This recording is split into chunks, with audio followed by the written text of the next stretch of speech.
Hey everyone, my name is Zach. I'm a 23-year-old competitive boulderer from Canada, currently living in Montreal. Welcome back to the COMPCLIMB training series, where I record most of my training, provide in-depth analysis of every session, and just chat about climbing with an emphasis on competition. So hello again, it has been a little while, or at least it's been a while since I've sort of done any training. I'm not sure how the episodes have been coming out recently, but the last training session that I did was about 7 days ago for me now. And that would have been the Flash challenge that I did at Alley Up Verdun. And that was like the vlog that came out a little while ago. So after that training session, I had a 6-day rest week. And that's a pretty long rest week as far as my usual ones go.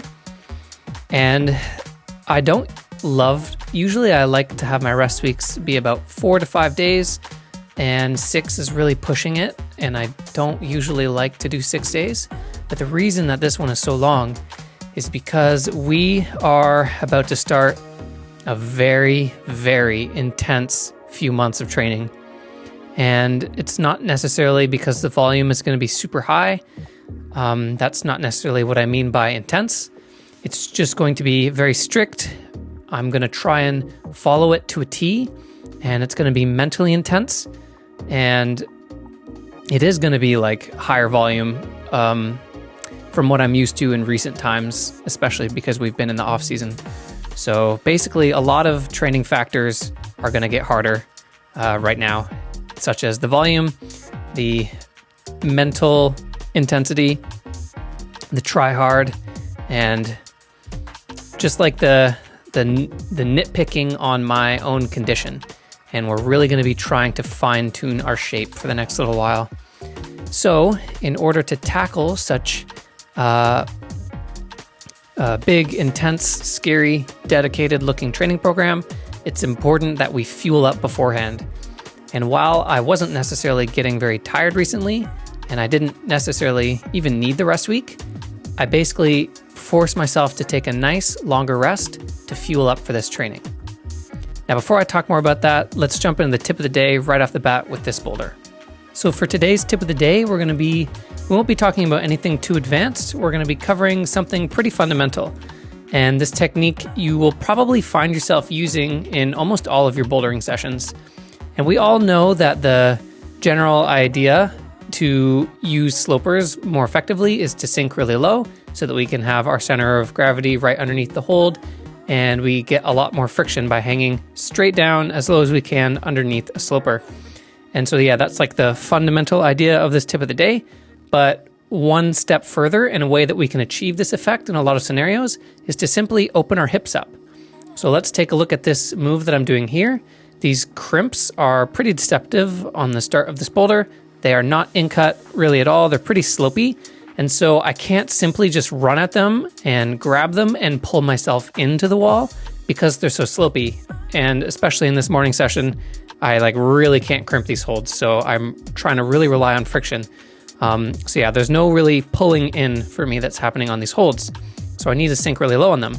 And if we look at my first try, I don't really realize this. And you see that my knee is sort of just facing the wall, and I realize that I can't pull myself in and I just get spat off.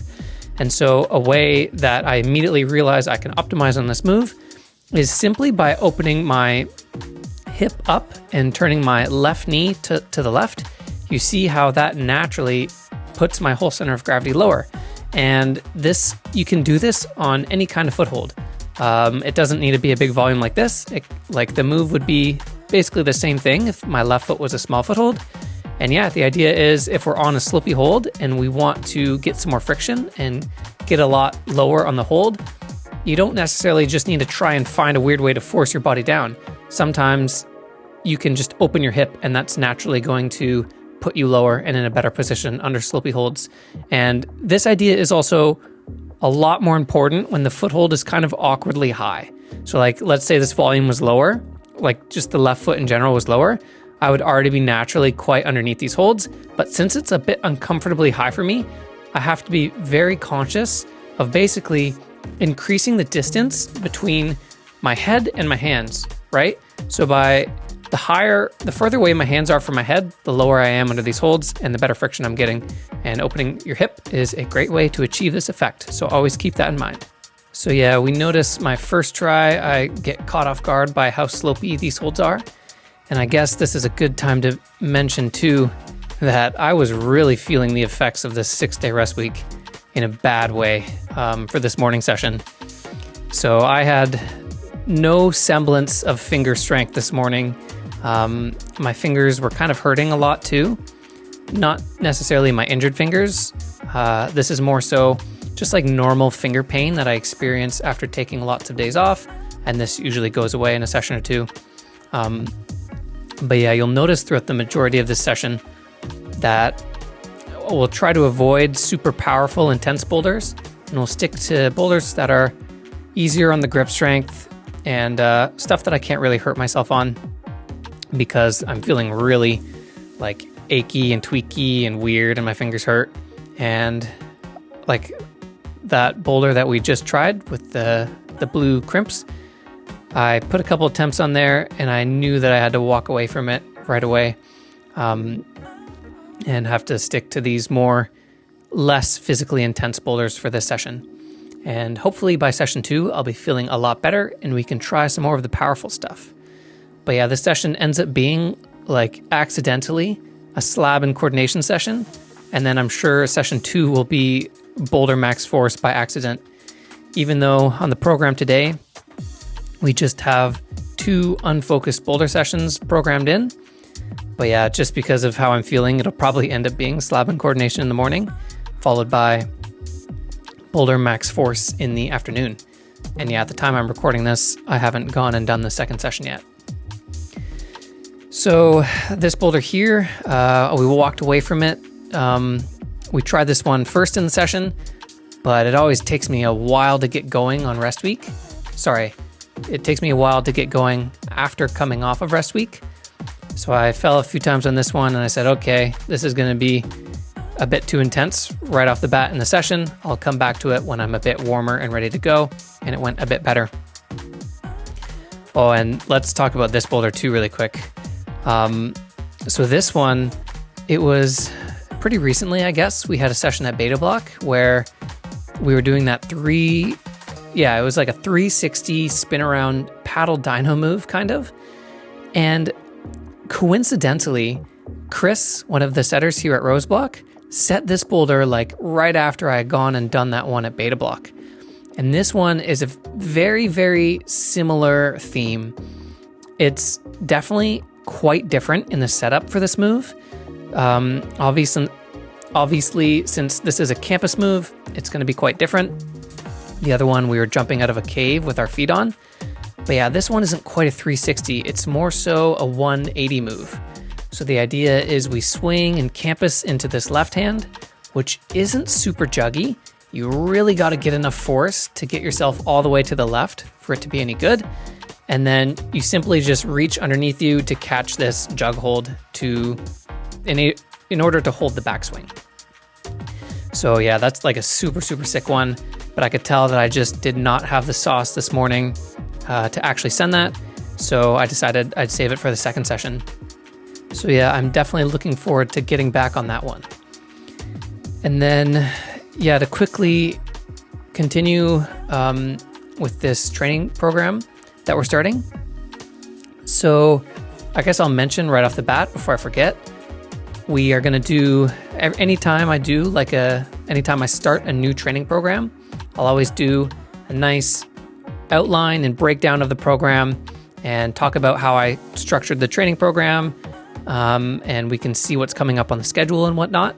And so that will take place at the end of this video if you're interested. Stay tuned for a nice in-depth breakdown on this super, super like high intensity, high dedication, very thorough training program that we're about to start in order to train for the Prague World Cup, which I guess I haven't mentioned in this video yet either. Yeah, this is some pretty intense training that we're starting in order to really find some awesome shape and put my skills to the test at the World Cup coming up at the end of September. And yeah, it's been a long time since I've done a World Cup, and I'm very curious to test my new skills. Ever since like living in Germany and living in Montreal, I definitely feel like I've leveled up, and I want to test this shape on the World Cup circuit. But yeah, I also want to talk about this boulder. I feel like there's a lot of boulders I want to talk about in this morning session because we did a lot of cool ones. Check out this very cool move by Chris, I believe.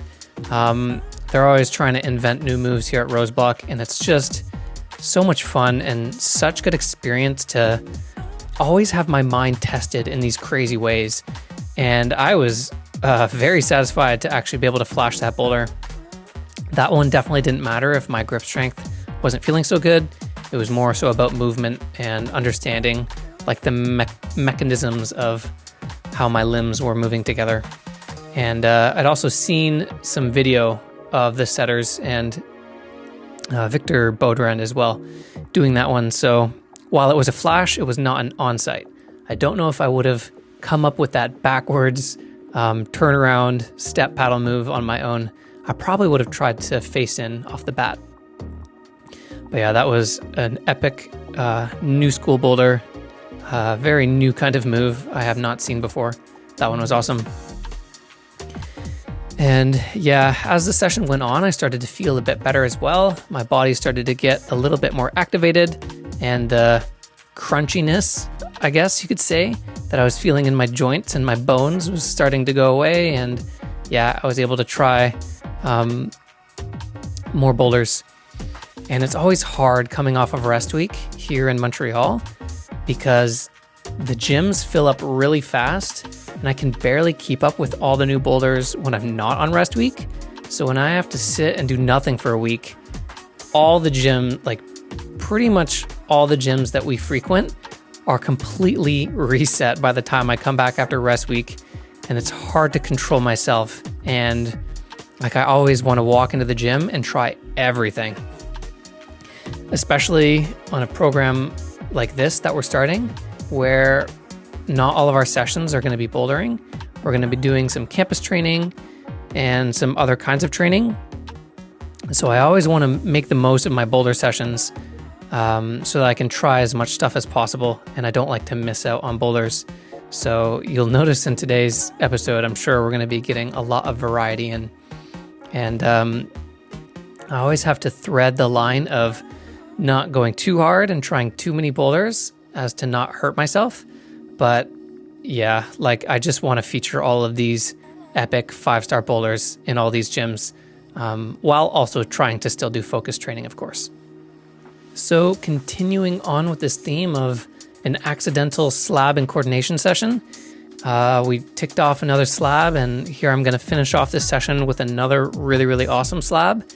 And the idea is to save the power boulders for later when hopefully more of my strength comes back and I can actually try them. And so this one I was definitely really looking forward to getting on today. This V8 has been around for a while, and I've watched Maddie and some other people try it, and I've been just eyeing up this boulder for almost a week now. And it feels like I've already tried this boulder at this point, but I haven't, because I've just been watching so many people try it. And yeah, with all of the volumes on this wall, I think there's like a way to sort of crimp the volumes and maybe crimp some screw holes and try and static your way across through this sequence here. But I decided to really work on doing this move in a more proper way because it is such a weakness of mine. And the move I'm referring to is this move here, which I guess you could say is like, I think I called it previously like the crab jump move, where you have to sort of replace whatever foot you have on a volume and then catch a hold on the other side of that volume and jump into like a pincer position. So I've just been notoriously bad at this move, and in the recent months, I find I either find a way to break the boulder and not have to do this move, or I just walk away from it. I don't actually know. Okay, I can think of only one time where I've sort of stuck this move in its true essence, and that was actually in this gym as well. It was a boulder at Bloc, probably like a few months ago. And so I said, okay, I'm not going to try and static my way through this sequence because I can't keep avoiding this weakness. I definitely need to work on this. It's definitely something that you can see in a competition forced really well. As you can see on that last attempt, I was messing around with the jug a bit, trying to really learn this move. And I actually kind of had a great breakthrough on this move today. So check out the way that I'm going to stick this move. I basically treat it as a slow step. So you see how it's not actually much of a jump. And I found that really slowly stepping onto the left volume and then matching my feet in like a less dynamic way was really, really effective. And yeah, I had my left hand was on the volume when I did that, but it wasn't really doing much. It was kind of just helping me stabilize. So I think that this principle can apply to the scenario where my left hand isn't even on the volume. So I think I might have had a really good breakthrough on this move. And that's basically to try and do it slower and more as like a stepping move rather than a jump and then catch a pincer move. So yeah, I'm pretty satisfied with that. But anyway, let's jump into session 2 at Rose Bloc. I haven't gone and done it yet, so let's pass it on to Future Zach.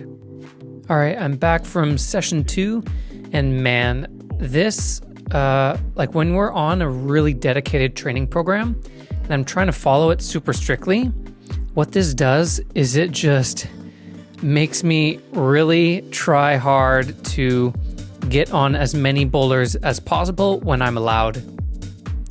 If you noticed from just a little program transition that we just had, I end up climbing for an hour and 20 minutes for this session of bouldering, whereas it's supposed to only be an hour, like an hour capped. And I always allow myself for like a little bit of overtime anytime I have a duration for a session listed. I'll always allow for like 5 to 10 minutes going overtime if I'm really in the groove of things, or I feel like I'm really learning something. But I'm off to like a bad start with like the bad habit of just going overtime because I know tomorrow is not a bouldering session, it's a campus session, and I won't get a chance to try these things again. So anyway, I am very cooked after this session that we just did. And so yeah, as you can see, I'm able to try this boulder again. So my fingers were definitely feeling a little bit better than they were in the morning. I was still getting some pain just from like needing to activate and get used to grabbing holds again. But there was a bit more stability during the session, so I was able to hold some crimps more effectively than the morning. And I was also able to get on some more powerful style boulders, such as this one. And so yeah, like I was saying, it's just I want to go to all the gyms in the city and try all the boulders. So if I don't send some boulders here in our Rose Bloc session, since tomorrow is a campus session, it means I won't be able to come back here. And I'll basically, if I don't send boulders, I either have to walk away from them unsent, which always sucks, or I have to come back to Rose Bloc and then miss out on some other boulders elsewhere. So it's like this endless loop, this endless cycle that I always find myself in, and it makes me try to really cram things into a session when maybe I shouldn't be going overtime so much, especially coming right off of rest week. So anyway, today is going to be the one day that I do this. I'm going to be better going forward. It's also more okay that I do it now, since we're quite a ways away from the any sort of competitions.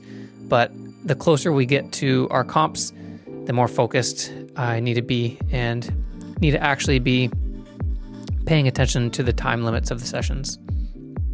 So anyway, let's tune into this boulder here, this V10. So I thought this one looked super my style, and I thought it would be honestly like a flash when I looked at it. And it was definitely harder than it looked, but I also was just not feeling very strong at all throughout the whole day of training today. So I was having to try like extra hard on all the boulders we're doing today. This one in particular, you notice I'm finding some new beta. I spent a lot of time trying that double clutch move, which I can't tell if I can't just tell if that double clutch was by design or if the match beta that I'm doing now is by design. But the match beta feels much more doable, and I'm able to send this thing, I think with my second attempt of doing this match beta. And I was like really losing grip strength at the end there, just because I'm really not feeling the sauce in my grip today. So I had to heel hook super hard with my right leg at the end of that one. And I picked up a bit of a hamstring tweak, I think, because I heel hooked so hard because I just wanted to finish that one off. And yeah, it was quite unfortunate that red one that I spent so much time trying bad beta on that red one, because it really powered me out. And there were a couple cool other super powerful looking boulders that I wanted to try, such as this one. But I definitely lost like my peak fitness in this session by the time we got here. And this one is a super cool comp set. This one had a very crazy looking ending sequence. I saw the setter forwarding this, and I think the idea was to do some sort of campus paddle through to the finish, but the finish hold is not like a jug. So I knew that I definitely wasn't going to try the paddle beta today, just because I didn't have like that extra dynamic power on my side. And I could tell that I had a big enough span that I can try and reach to the second last hold. So that was the idea with trying this boulder. So I make it through the cool beginning sequence, and now I'm trying this really interesting beta where I have to set my right toe hook so that it will keep me on the wall when I hit the second last, but it's putting my body in a weird position, so I really need to get this crazy swing going. And then yeah, the middle sequence of this boulder is also very epic. This very cool campus move is super my style, and yeah, just a really fun move. But anyway, you can see on that attempt, I had like my fingertips on the ridge of that hold. I thought I was going to hold it on that attempt, but not quite. And yeah, this move is deceptive. It doesn't look that big from this angle, but I should have got a more left angle because I'm like fully spanned out. Since this wall is so steep, it's like really stretching my arms out. And I feel like I could try to hold the foot cut if I lose the right toe, but I have to like engage my left shoulder while it's like so extended and disengaged. And I'm like asking for a tweak if I try too hard like that.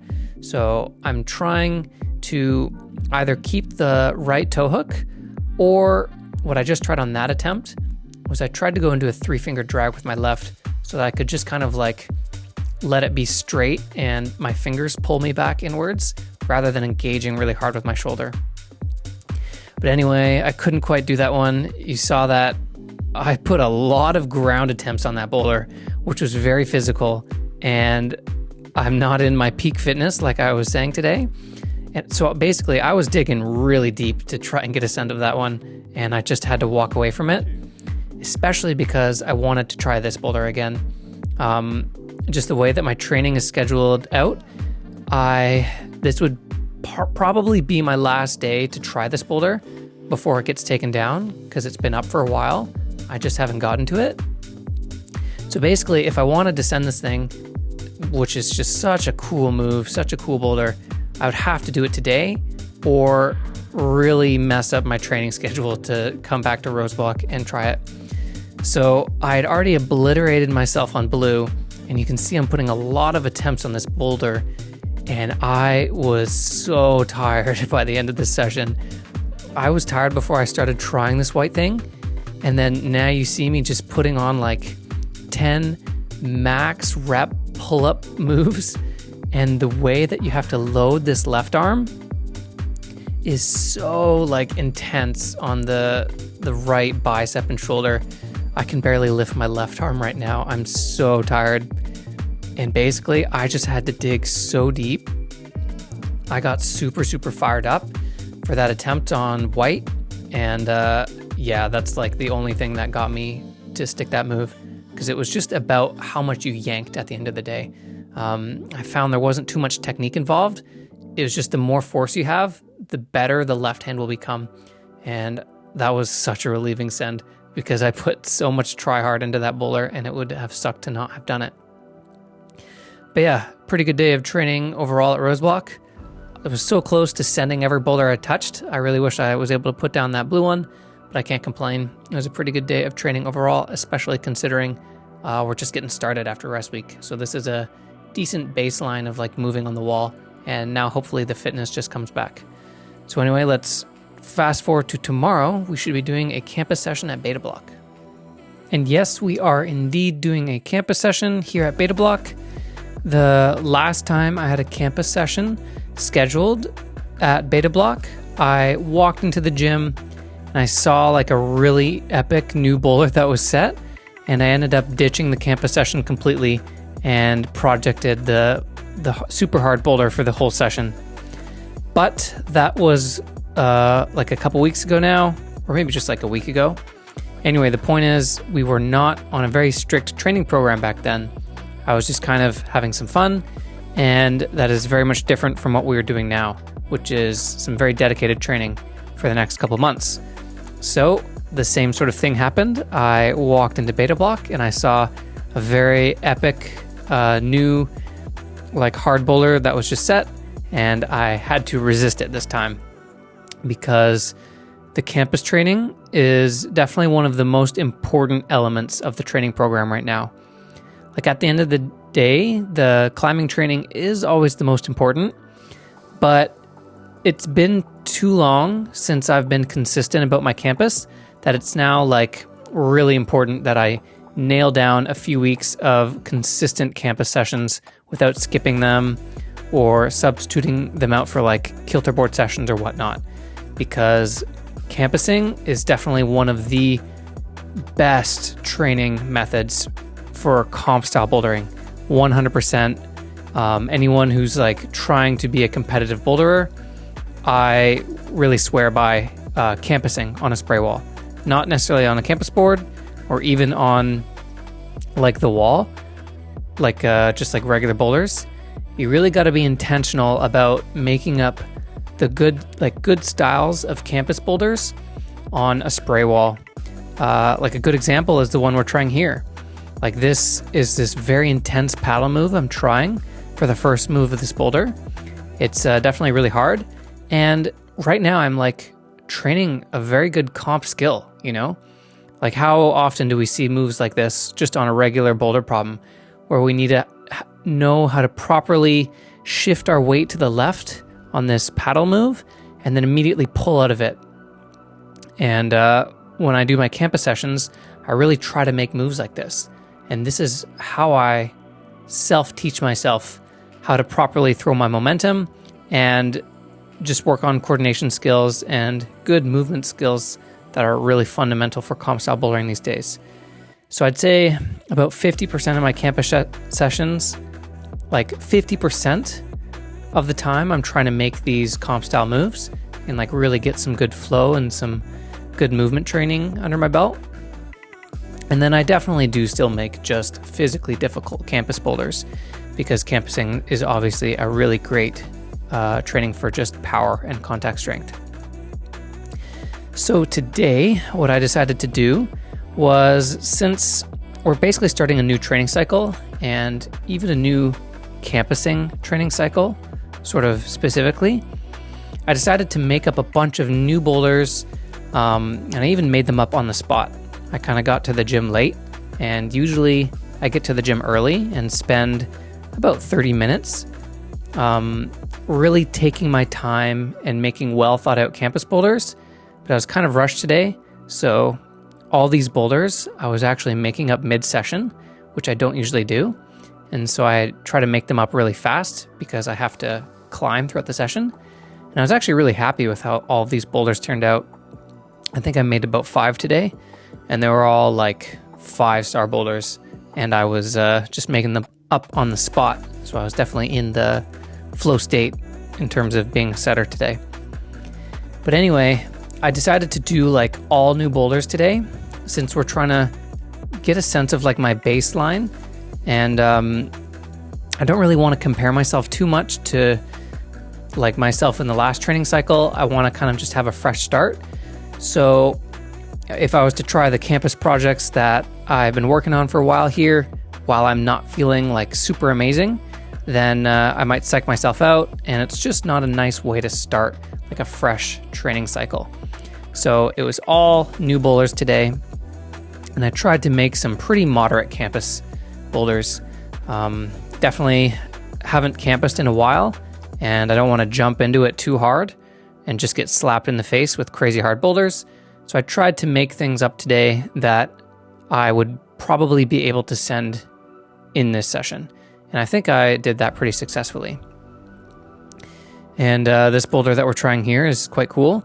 I was trying to go for like a 1, 2, 3, 4, 5 paddle move, but then check this out. I realized that I can just stick the red hold and then paddle out of that sequence.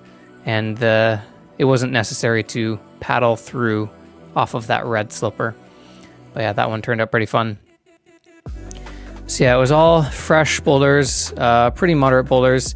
And then as we go forward and I regain like my maximum power, I'll try like the older campus projects that we've been working on this spray wall. And there's actually quite a lot of them. I have like 5 or 6 open campus projects on this wall right now. And they're all like super cool. Definitely some ones that I want to revisit for sure. And this last boulder we're getting on here is definitely super cool. Every time I have a campus session on this wall, I'm always eyeing up these 2 black holds on the left of the wall here, and especially in combination with that red circle that we're starting on. But I never know what to do with them. I keep looking at it and seeing if there's a sequence. And today something finally clicked, and I think I actually made a pretty sick sequence using that combination of holds. And even the sequence moving out of them is also really cool. It's a very cool, like slow load of my right shoulder that I have to do with that slopey hold in order to come into the crimp. And yeah, we finish off with another cool send. Really good campus session, actually. I very much surprised myself with how decent I was feeling today. Definitely not my absolute strongest, and I was sending boulders today because they're a bit easier than I usually make them on this wall, but definitely a really great starting point, especially considering the fact that we did a crazy amount of bouldering in the previous day, and especially that being the first day off a rest week, you would really expect a lot of delayed muscle soreness the next day. But I was actually doing all right. And actually, when I woke up this morning, my left bicep was the only thing that was indeed like super sore. And it was from that white 180 campus, of course. And I was worried that I wouldn't be able to pull so effectively. But it felt a bit better when I started warming up. And I think it's just because I've been so fit these days that my body's really able to handle like a lot of training, which is quite handy. So anyway, it's been a while since I've actually filmed my workout, I think. Probably since like before the Vail North American Cup was like the last time. But anyway, we're starting like a really detailed program, and we have like every now and then, it's good to sort of refresh what my workout looks like, especially for the new viewers that we gain along the way. So I'll film my workouts for a few sessions going forward and sort of talk about like the logic behind this workout.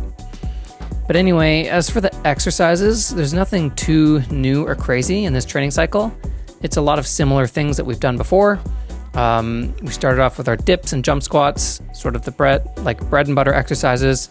And then we moved into deadlift, as you just saw, which is something that I do from time to time, but I'm going to try to be more consistent about in this training program, because I have definitely been feeling some weakness in really powerful undercling sequences on the boulders, and deadlift is a great way to train that strength. And then now we're doing our military press and pistol squats, which are some more bread and butter exercises. Nothing new here. These are all like really fundamental exercises that I believe in. And yeah, I haven't been doing them in the past few months because we've been in fun mode and I've just been climbing. So it's actually been like probably like a month and a half since I've done most of these exercises. And I definitely was feeling it. Definitely feeling like the rust. And I had to do like some really low weights for me just to ease back into all these strength exercises and really get the muscle memory back and the neurological pathways back and fresh. And if I was to try and push it really hard on the first session, And that's where I'm kind of asking for an injury. And then I guess calf raises we haven't done too much in the past, but this is also like really great exercise, especially for slab climbing. I find that calf fatigue is often overlooked in terms of slab, and the longer that you actually find yourself on a slab boulder, your stabilizer muscles in your calves and your ankle will get really tired, and it will be harder to balance effectively, especially on a slab where we don't really get to use our hands. So having strong calves and stable calves and ankles is going to help you not only balance better on a slab boulder, but also balance better for longer and basically build like better endurance and not have your legs get tired and fail you on slab. And yeah, I really swear by this exercise, and I think it's kind of underlooked for a lot of other climbers that don't really train it. And then yeah, for the workout, it's also good to mention that we are doing like a higher rep range. Like we're starting with some high volume workouts, and I'll talk more about this in the program breakdown coming up soon. But yeah, because we're basically in the strength building phase for this training, right? We're gonna do lots of reps of our exercises. We're gonna try and build some strength now. And then the idea is that we're gonna taper down as we get closer to the World Cup and turn it into like maximum power. And we'll also have a rest week in about just over a month. And that's where we will rest and take all of this high volume strength training that we've done and actually turn it into strength and turn it into gains. And then the idea with getting closer to the event and taking down the volume is that we're actually not making strength gains like that close to an event. And it's more about just activating our maximum power and showing our body what we're really capable of and keeping the muscle memory fresh in our body. But yeah, I'll talk more about that when we jump into the program breakdown. And then we are finishing off the day with our hangboard. And for any of the new viewers that have yet to see, this is a home hangboard setup. The brand of this home hangboard is Clevo, and Maddie and I have an affiliate link with Clevo too. And we recently got a discount code if you haven't heard yet. And yeah, if you're interested in getting like a home hangboard setup for yourself, you can get 10% off with our code in the description with Clevo. And yeah, I've been loving this hangboard. It's really good. It's really similar to the Beastmaker. Like this crimp that I'm training on here is basically the same edge size as the small Beastmaker, I think. But anyway, just some light hangs because I'm still easing off of my finger injury and I've been inconsistent about my hangboard. So just some light hangs, some higher volume, really get the fingers fresh and activated before we start upping the weight with this intense training program. But anyway, that wraps up lots of like an action-packed first couple of days of this training program. And now let's jump into the program breakdown and see what we have coming up for the next month and a bit. All right, so let's break down this super epic training program that we're about to start. And like I said throughout the video, we are going to be training for this event here, the World Cup in Prague. And if you missed the last episode of COMPCLIMB, you should go check it out. Yeah, I think it's the most recent one where I basically talk about the criteria that it's going to take for me to actually compete in this event. It's not actually 100% locked in that I'll be selected for this event at the time I'm recording this, but it's looking very, very likely. So I'm basically going to start training for it now. And then if it turns out that I don't get selected, oh well, but I would rather have as much preparation time as possible if I am indeed going to attend this World Cup. So yeah, I need to start training as soon as possible. So let's give like the quick gist overview of this program. It's going to be, I wrote out about like the next 2 months of training, and we're basically going to divide it up into 4 distinct phases, as you can see here. So the first phase, the general idea is that we're going to be doing a bit of power training. It's been a while since I've done some campusing, as you can see here, and I can definitely feel my explosive power is lacking a little bit on the wall, as well as my finger strength. So the first phase, we're going to be really dedicated to campus training, and you can see our workout is also really big, and we're going to get some good strength training in as well. And we have actually 4, like every day 2 morning session is going to be campus, so that's quite a lot. And then things switch up a little bit in the second phase here. By the way, phase 1 is 2 weeks, and phase 2 is also 2 weeks and like a day. So what switches up in phase 2 is we have a little bit less campus, as you can see. It's basically cut in half. So day 2 here is campus, then day 2 here is a free session, day 2 here is campus, and then day 2 here is a free session. I might try and campus a little bit still in these free sessions, but I can also boulder if I am feeling up for that. And then the other big change about phase 2 is we are also going to put more of an emphasis on performance. So you can see every day 1, we're going to be doing a 5-on-5 off round. And it's really important that I get my tactics nice and freshened up and sharpened going into the World Cup, where tactics are really, really important. And then also we start to gradually cut down the volume of our workout, as you can see, which is how we are going to taper and peak for the World Cup properly. So this is basically the full workout of this program. And in phase 1, we do that full workout all 4 times. Whereas in phase 2, we only do it twice. So here's the full workout, and then here's the full workout again. But you can see we alternate with like a slightly shorter workout. And that's also just so we have more energy throughout the whole training week to perform better in our 5-on-5 off session, which is dedicated to performance. And if we're constantly tired throughout the week from all of the workouts and the other training, then our performance won't be as good. And like the idea is to really practice our performance, and we can't do that if we're too tired. So that's why the workout alternates in volume. And then after the first 2 phases, which is like 4 weeks in total of training, it's the perfect time to schedule this rest week, which is 5 days long. It's on the medium side for a rest week for me, but that is basically going to be the perfect amount of fuel and recovery I need for the next 1.5 weeks. And then 2.5, basically about 2 weeks after rest week is when I'm going to be feeling at my most fresh. I'll have come back from rest week fully, and my fitness should be like perfect, and I should be recovered from the rest week, but also have had some nice other training under my belt, and I should be feeling really good for the World Cup. And then the third phase, the pretty basic idea is that we ditch a lot of the workouts, and this rest week is dedicated to actually turning all of this workout that we did into gains and resting and recovering and having that strength build. And the idea is with these workouts, there's actually no time to actually gain any strength for this event. So this is just dedicated to keeping the strength that we've built activated, and those neurological pathways fresh in our mind, and the reps and the volume in general gets really cut down. And the same thing goes with our hangs, like our crimp hangs. The reps and sets go really, really low, and same with the actual duration of our hangs. And then the other very obvious thing about this training program is that all the campus training is gone, all the other training is gone, and it's really just dedicated to bouldering and moving on the wall and really fine-tuning our movement and translating it all into climbing performance. And you can see we also still have some 5-on-5 off practice, which is also good to make sure our performance is nice and fine-tuned for the actual event.